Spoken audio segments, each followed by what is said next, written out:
between us and where we want to be, or between us and where God wants us to be, is ourselves. So, here we go. Ow! They say that no one bruises me like I do.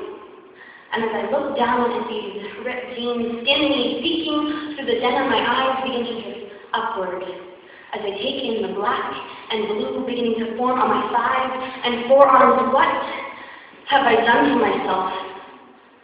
It's been 16 months of recovery, 64 weeks of learning and growing from this pain, 448 days on this journey, reflection, appreciation, and on the worst of days, regret. This mind wandering cannot stop myself from thinking that I cannot do enough, be enough, give enough, or that maybe I was just too much. And isn't that how it always goes? Ironically so, catch 22, I know it's not just me, I know you feel it too, that no matter how hard we try, our greatest fear remains that we are either too little or too much. Too much energy, commitment, personality, too many late nights and long drives, too much of me to ask of you. And so now I see that if we are not careful, the inner workings of our inner beings will begin to manifest themselves as physical bodies in a way that can only be described as spiritual. And I have not been careful.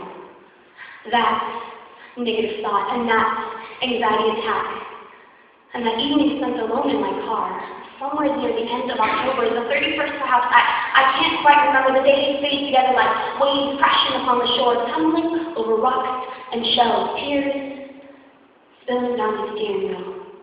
Open the window, Pacific Ocean air helps me breathe easier.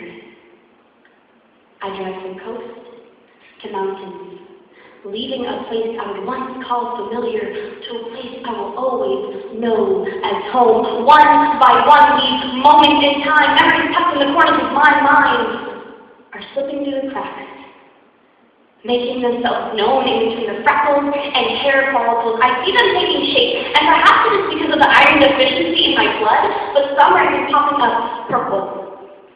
Pigmented reminders of the lies I have been feeding myself, the hatred slipping from this tongue, the disappointment coursing through these arms like an IV, the negativity I've been pumping into my own blood. At this rate, I won't last long. And so maybe it is time I change my mentality. Open my eyes to see the possibility God has placed in me, something blooming. Tear down these walls to let the sunlight in so that this heart can keep growing. In fact, maybe it is time I start living the way I've been telling everyone else to, with grace for these bones and patience for these lungs and kindness for this body which I have promised to stop bruising. Wow.